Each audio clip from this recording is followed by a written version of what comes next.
পেছন থেকে হাজার ডেকে বললেন, আপনি যে আমাদেরকে এখানে রেখে চলে যাচ্ছেন, মানুষ নাই, জল নাই, দিনের বেলায় তো ভুতুড়ে ভয় পাওয়া যাবে এরকম একটা পাহাড়ি এলাকা, পানি নাই, খাবার নাই, কিচ্ছু নাই, একটা দুধের শিশু নিয়ে আপনি আমাকে এখানে রেখে চলে যাচ্ছেন, আপনি তো আল্লাহর নবী, এটা কি আল্লাহর কোনো অর্ডার কিনা? হজের এই ইবাদতের সূচনা এটা আল্লাহ তাআলা করিয়েছেন ইব্রাহিম আলাইহিস সালামের মাধ্যমে। এই বাইতুল্লাহ পুনর্নির্মাণের এই কাজটি করেছেন ইব্রাহিম আলাইহিস সালাম। যখন মক্কাতে কোনো মানুষের বসতি ছিল না, সহিহ বুখারীর একটা দীর্ঘ হাদিস আছে, আপনারা অনেকে শুনেছেন। কোনো মানুষের বসতি যখন মক্কাতে ছিল না, আল্লাহর নির্দেশ ছিল ইব্রাহিম আলাইহিস সালামের প্রতি নিজের স্ত্রী হাজারকে এবং ছেলে ইসমাইলকে জনমানব শূন্য মক্কার এই উপত্যকায় রেখে আসা। তিনি সেখানে রেখে আসলেন। সেই বর্ণনা আল্লাহ তাআলা কোরআনেও দিয়েছেন, বিভিন্ন হাদিসে বিস্তারিত রয়েছে, আমরা সবাই কম বেশি জানি। নবী করিম সাল্লাল্লাহু আলাইহি ওয়াসাল্লাম এর শেষ হাদিসের আলোকে জানি যে সেখানে তিনি যখন রেখে আসছেন তার পরিবারকে, একটা পর্যায়ে সেখানে অন্যান্য পথিকরা, বিভিন্ন ব্যবসায়ীরা, বণিকেরা তাদের দল যখন যাচ্ছিল, এখানে মানুষের বসবাস, পানির ব্যবস্থাপনা, এগুলো দেখে তারা অনেকে সেখানে বসবাস শুরু করল। একটা পর্যায়ে আল্লাহ তাআলা ইব্রাহিম আসলামকে নির্দেশ করলেন ছেলে ইসমাইল যখন বড় হয়েছে তার মাধ্যমে বাইতুল্লাহ এটা আবাদ করার জন্য। এই বাইতুল্লাহর পুনর্নির্মাণ তিনি করেছেন আল্লাহর আদেশে, আল্লাহর নির্দেশে। বাইতুল্লাহর পুনর্নির্মাণ শেষ করার পর আল্লাহ তাআলা তাকে নির্দেশ করেছেন, ওয়াআযযিন ফিন নাস বিল হজ্জ, ওয়াআযযিন ফিন নাস বিল হজ্জ ইয়াতুকা রিজালান ওয়া আলা কুল্লি দামিরিন ইয়াতিনা মিন কুল্লি ফাজ্জিন আমিক। অর্থাৎ হে ইব্রাহিম, আপনি মানুষের মাঝে হজের ঘোষণা দেন, বিশ্ববাসীকে হজের প্রতি আহ্বান করেন, হজের আজান দেন, আযিন মানে আজান দেন, হজের আহ্বান করেন, ঘোষণা দেন বিশ্ববাসীকে। আপনার এই ঘোষণার পর তারা বিভিন্ন প্রান্ত থেকে, সারা পৃথিবীর বিভিন্ন প্রান্ত থেকে আসবে, রিজালান, কেউ পায়ে হেঁটে, আবার কেউ বিভিন্ন বাহনে, দূর দূরান্ত থেকে তারা আসবে। এই ঘোষণা যখন আল্লাহ তাআলা ইব্রাহিম আসলামকে দেওয়ার নির্দেশ দিয়েছেন, সেই ঘটনা ছিল ৪৫০০ বছর আগে। ইব্রাহিম আসলাম যখন কাবা নির্মাণ করেছেন তখন সেই সংবাদ দিয়েছেন কোরআনের মাধ্যমে, আমাদেরকে আমাদের নবী সাল্লাল্লাহু আলাইহি ওয়াসাল্লামের মাধ্যমে আমাদেরকে জানিয়েছেন। কিন্তু ঘোষণার নির্দেশটা দেওয়া হয়েছিল ইব্রাহিম আসলামের সময়, অর্থাৎ আজ থেকে প্রায় ৪৫০০ বছর আগে। অবাক করা বিষয় হলো, জনমানব শূন্য মক্কায়, যেখানে সামান্য কিছু লোকালয় তখন গড়ে উঠেছে, তাও ইব্রাহিম আসলামের মাধ্যমে, সেখানে আল্লাহ বলছেন ঘোষণা দেন, দূর দূরান্ত থেকে মানুষ আসবে। তার ঘোষণা দূর দূরান্ত পর্যন্ত যাবে কিভাবে? কয়েক হাজার বছর আগের বিশ্ব বাস্তবতায় এটার কোনো স্কোপ বা সুযোগ ছিল না। এখন যদি বলা হয় যে কোথাও ডিক্লেয়ার করা হোক, তাহলে সেই ডিক্লারেশন শুনে, সেই ঘোষণা শুনে, কোথাও অ্যানাউন্সমেন্ট করা হলে সেটা শুনে মানুষ দূর দূরান্ত থেকে আসবে। এটা তো এখন বোঝা যায়, সোশ্যাল মিডিয়ার যুগে, মিডিয়ার যুগে এটা তো সহজ। কিন্তু আজ থেকে ৪-৫ হাজার বছর আগের বিশ্ব বাস্তবতায় আল্লাহ বলছেন আপনি ঘোষণা দেন, মানুষ দূরান্ত থেকে আসবে। আল্লাহর এই নির্দেশটা বুঝে আসার কথা না, এটা খোলা চোখে তাকালে লজিক্যাল হওয়ার কথা না। আমাদের কাছে ইসলামের অনেক বিধিবিধান এখন আছে। 2024-এর এই পৃথিবীতে, এই বাস্তবতায় আল্লাহর অনেক আদেশ নিষেধ আছে যেগুলো আমাদের বুঝে আসে না। আমাদের কাছে মনে হয় বাহ্যিকভাবে ইললজিক্যাল, অযৌক্তিক। আমরা তখন আমাদের ক্ষুদ্র বিবেক যুক্তি দিয়ে আল্লাহর আদেশ নিষেধের যথার্থতাকে পরিমাপ করার ব্যর্থ চেষ্টা করি। আপনি যদি হজের এই নির্দেশনার দিকে খেয়াল করেন, দেখবেন ইব্রাহিম আলাইহিস সালামকে যখন আল্লাহ নির্দেশ করেছেন আপনি ঘোষণা দেন, মানুষ আসবে দূর দূরান্ত থেকে, ইব্রাহিম আলাইহিস সালাম তো আল্লাহকে এই প্রশ্ন করেন নাই, আল্লাহ কি লাভ হবে এই উপত্যকায় ঘোষণা দিয়ে? আমার আওয়াজ তো পাহাড়ের পাশ থেকে ওই পাশেও যাবে না, মাইকে তখন নাই, নেট নাই, সোশ্যাল মিডিয়া নেই, কিচ্ছু নাই, তো আমি ঘোষণা দিলে দূর দূরান্ত থেকে মানুষ আসবে কিভাবে? মানুষের কাছে তো আহ্বান পৌঁছার কথা না। কিন্তু সে আহ্বান এখন, ইব্রাহিম ইসলামের ডাক, তার সে আহ্বান, হজ করার প্রতি ডাক, তার সেই আজান, সেটা পৃথিবীর প্রত্যেকটা প্রান্তে প্রান্তরে পৌঁছে গেছে না যায় না? গিয়েছে। আল্লাহ বলেছেন আপনি দেন, ঘোষণা জায়গা জায়গা পৌঁছবে, মানুষও দলে দলে আসবে। আল্লাহর কথার বাস্তবায়ন হয়েছে, কিন্তু সেটা বহু পরে, মানে বুঝে আসছে বহু পরে। তখন যে তারা বুঝে আসে নাই, তিনি কিন্তু আল্লাহকে পাল্টা প্রশ্ন করেন নাই, বা নিজের মধ্যে সন্দেহ তার জাগে নাই যে আল্লাহ যে নির্দেশ দিলেন এটা তো বাহ্যিক লজিক্যাল না মনে হচ্ছে। এখন আমাদের তরুণদের অনেকের কাছে ইসলামের অনেক বিধিবিধান এইটা আমাদের কাছে অযৌক্তিক মনে হয়। আমরা আমাদের বিবেক বিবেচনা দিয়ে বোঝার চেষ্টা করি, না এটা তো খাটে না। আধুনিক এই পৃথিবীতে তথ্য প্রযুক্তি, জ্ঞান বিজ্ঞানের গবেষণার উন্নতির এই পৃথিবীতে ইসলামের এই যে কথা, এটা তো মিলে না। তখন অনেকে নিজের অজান্তে ভিতরে বেঈমান হয়ে যান, বা সন্দেহের দানা তার ভিতরে তৈরি হয়, নাস্তিক্যবাদের বীজ তার মধ্যে বপন হতে থাকে। তিনি জানেন না যে তার বিবেক বিবেচনার ঊর্ধ্বে আল্লাহর বিধিবিধান, বুঝে এখন না আসুক 200 বছর পরে, 2000 বছর পরে আসবে, অথবা কখনো না আসুক, আল্লাহ যা বলেছেন সেটা লজিক্যাল, সেটা যৌক্তিক, সেটা বাস্তব, তার উপরে আর কিছু হতে পারে না, সেটা আমার বুঝে আসুক অথবা না আসুক। ইব্রাহিম আলাইহিস সালাম সম্পর্কে আল্লাহ বলেছে, ওয়াইদিন তালা ইব্রাহিম রাব্বুহু বিকালিমাতিন ফাতাম্মাহুন। ইব্রাহিম আলাইহিস সালামকে আল্লাহ তাআলা কয়েকটা পরীক্ষা নিয়েছেন, সবগুলো পরীক্ষায় তিনি উত্তীর্ণ হয়েছেন। এই যে নিজের ছেলেকে কোরবানি করার নির্দেশ করেছেন, সে পরীক্ষা উত্তীর্ণ হয়েছেন, ছেলে কিন্তু কোরবানি হয় নাই, কিন্তু তিনি জিতে গেছেন, তিনি পরীক্ষায় উত্তীর্ণ হয়ে গেছেন। এই যে হজের ঘোষণা আল্লাহ তাআলা দিতে বলেছেন, তিনি কিন্তু ঘোষণা দিয়েছেন, এবং সেই ঘোষণায় মানুষ এখনো আসছে। হাজার হাজার বছর পার হয়ে গেছে, সে আশা এখনো থামে নাই, কিয়ামত পর্যন্ত আসতে থাকবে। পৃথিবীর সবচাইতে নীরব জায়গা ছিল মক্কা, কোনো মানুষের বসবাস সেখানে ছিল না, পিনপতন নীরব ছিল। ইব্রাহিম আলাইহিস সালাম তার স্ত্রী হাজারকে, ছেলে ইসমাইলকে সেখানে রেখে গেছেন।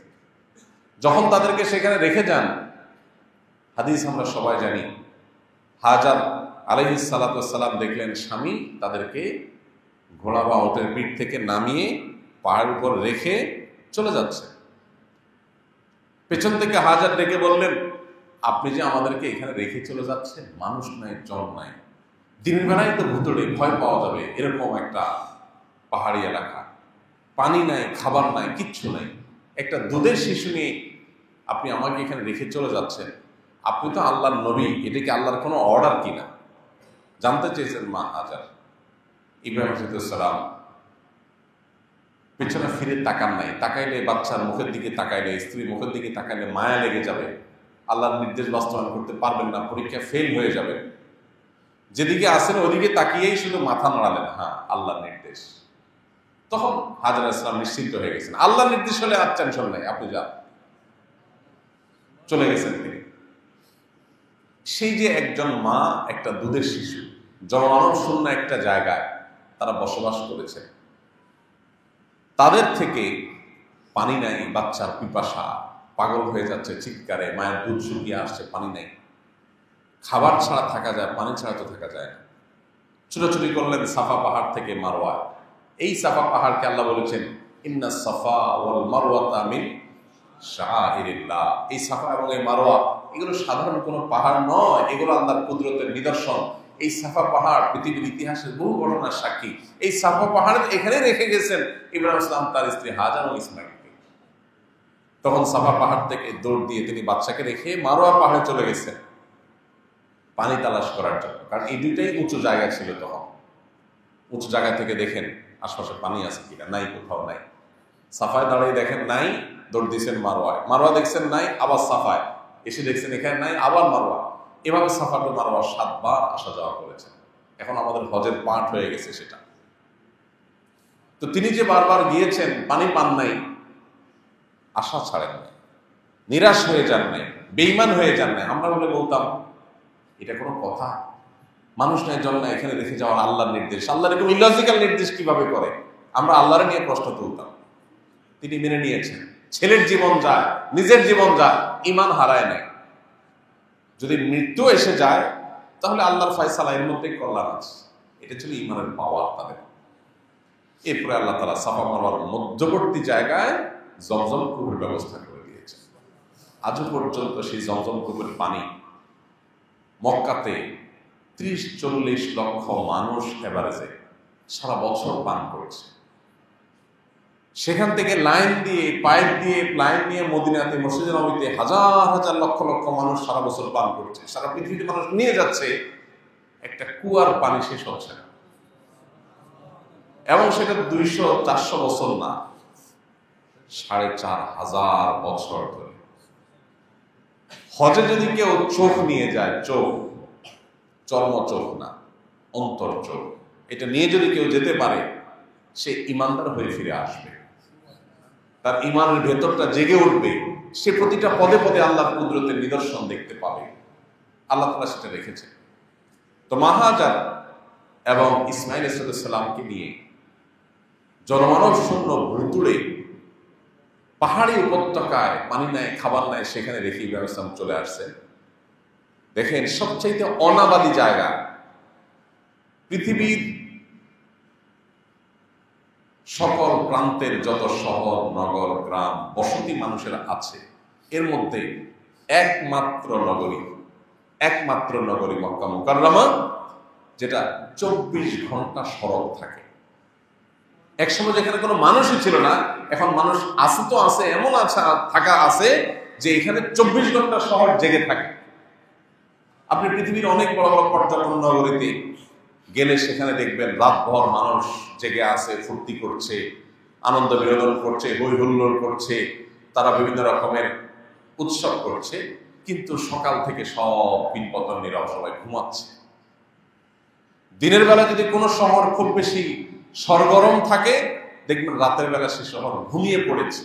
মক্কা এমন একটা শহর 24 ঘন্টা মানুষের কোলাহলে জাগ্রত থাকে।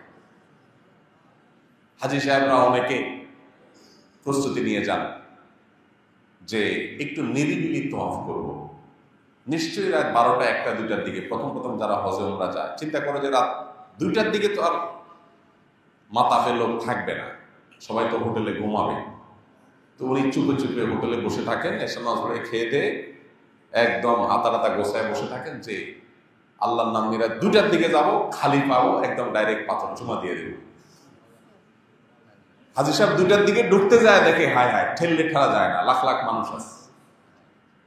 চিন্তা করে, ঠিক আছে, তাহলে সারা রাত যেহেতু এই লোকগুলো এবাদবন্দি করতেছে, তাহলে এরা সকালে তো ঘুম দিবে।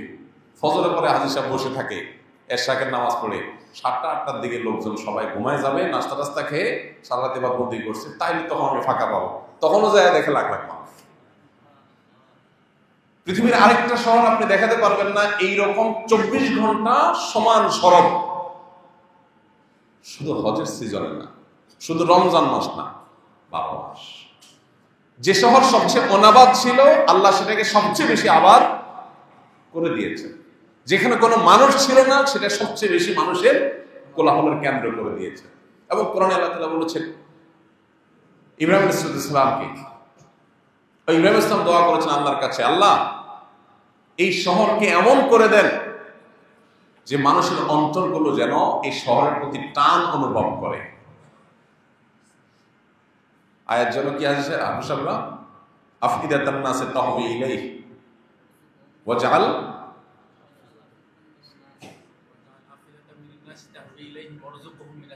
শুরুর অংশ, তার আগের অংশ, আফইদাতান নাসি তাহবি ইলাইহি, এটা তো পরের অংশ, আগের অংশ। আবুসাবরা পরেরটা সবাই পারে, আগেরটা পারে না। হ্যাঁ, এটা রব্বানা ইন্নী আসকানতু মিন যুররিয়্যাতি বিওয়াদিন গায়রি জি যারইন ইনদা বাইতিকাল মুহাররাম। আল্লাহু আকবার। ইব্রাহিম ইসলাম বলছেন, আল্লাহ আমি আমার পরিবারকে, আমার স্ত্রী এবং দুধের শিশুকে এমন এক উপত্যকায় আপনার নির্দেশে রেখে গেলাম, গায়রি জি যারইন, এখানে কোনো ফসল নাই, কোনো খাবার নাই, ইনদা বাইতিকাল মুহাররাম, আপনার বাইতুল্লাহ এখানে আছে, তাও আবাদ নাই, মানুষজন নাই। নূহ আলাইহিস সালামের প্লাবনের পরে তার উপরে মাটির লেয়ার পড়ে এটা ঢেকে পড়ে গেছে, ডুবে গেছে, মাটির নিচে চলে গেছে, এখানে কেউ নাই, এই জায়গা আমি রেখে গেলাম। রব্বানা ওয়াজআল রব্বানা লিয়াকিমুস সালাহ, আল্লাহ আমি রেখে গেলাম এদেরকে যাতে এরা নামাজ কায়েম করে পৃথিবীতে। এমন কায়েম করা করছেন যে সেই যে নামাজ কায়েম শুরু হয়েছে গোটা পৃথিবীতে আজ নামাজ কায়েম করছে ইসমাঈল আলাইহিস সালামের দ্বারায় এবং তার বংশধর মুহাম্মদ সাল্লাল্লাহু আলাইহি ওয়াসাল্লামের দ্বারায় নামাজ কায়েম করেছে। রব্বানা ওয়াজআল লিয়াকিমুস সালাহ ওয়াজআল আফইদাতান নাস তাহওয়ি ইলাইহি। আর এই যে শহর যেখানে রেখে গেলাম সেটা তো শহর না, উপত্যকা, কোনো মানুষ নাই, কোনো ফসল এখানে হয় না। আল্লাহ এখানে আপনি মানুষের অন্তরগুলোকে শহরের প্রতি টান আকর্ষণ সৃষ্টি করে দেন। সৃষ্টি হয়েছে না হয় নাই? কিভাবে হয়েছে? 10 বার 15 বার 20 বার কেউ যদি যায় উমরা করে হজ করে, একটা লোক দেখাতে পারবেন না যে বলছে না আল্লাহ, পাবেন না। 6 মাস 1 বছর গেলে অস্থিরতা শুরু হয়ে যায়, টাকা নাই পয়সা নাই, ব্যাকুল হয়ে যায়, আবার একটু যায়। পৃথিবীর অনেক দামি দামি জায়গা আছে যেগুলোতে আমরা যাই। আমার অনেক যাওয়ার সুযোগ হয়েছে, তাজমহল যাওয়ার সুযোগ হয়েছে, ইতালির রোমের কলোসিয়াম যাওয়ার সুযোগ হয়েছে, তারপরে চেক প্রজাতন্ত্রের প্রাগ শহরে অনেক প্রাচীন বার্লিন ওয়াল, অনেক জায়গা যাওয়ার সুযোগ হয়েছে। আমাকে যদি কেউ বলে চলেন ওই জায়গাটা আবার একটু দেখি, আমার চুল পরিমাণ আগ্রহ অনুভব হবে না। দেখছি একবার, দেখছি, ভিডিও করছি, সব তো ডান অলরেডি, কেন যাবো আবার? যদি কোনো কারণে কারোর সাথে আবার যাইও, ঠিক আছে, 3 নম্বর বার অন্তত যাওয়ার কোনো আগ্রহ থাকবে না। কিন্তু মক্কা এমন একটা জায়গা বারবার মানুষ যায় কিন্তু তার আগ্রহ কমে না। ওই যে ইব্রাহিম সাল্লাল্লাহু দোয়া করছেন, আল্লাহ এটাকে উপত্যকাকে এমন করে দেন যে মানুষ অন্তর এটার দিকে সবসময় আকর্ষণ অনুভব করে। এরপরের অংশটা আরো ইন্টারেস্টিং। এরপরে কি? ওয়ারযুক আহলাহু মিনাস সামারাত। আল্লাহ ফল ফসল দিয়ে, এখানে কোনো ফল ফসল হয় না, কোনো গাছ, কিচ্ছু, কোনো খাদ্য নেই, ফল ফসল দিয়ে এদেরকে আপনি, এখানে যারা বসবাস করেন তাদেরকে আপনি পরিপূর্ণ করে দেন, তারা যেন রিজিক পায়। যারা তায়েফ গেছেন, মক্কার সাথেই লাগা, তারা জানেন সুবহানাল্লাহ, আশপাশের সব শহর, তায়েফের যে বর্ডার, সেগুলো থেকে আপনি তায়েফে ঢুকবেন, মনে হচ্ছে যে অদৃশ্য এক দেয়াল আছে। তায়েফের পরিবেশ, আবহাওয়া বসন্তের মতো, পাশে গরম, ভয়ঙ্কর গরম, কিন্তু তায়েফে ঢুকে গেছেন পরিপূর্ণ শীতল পরিবেশ। এমন কোন ফল ফসল নাই যেটা সেখানে হয় না, আশপাশে কোথাও হয় না, কিন্তু ওখানে সব এখনো হয়। হাদিস সাহেবরা গেলে দেখেন ফল আর ফল কিনে নিয়ে আসেন।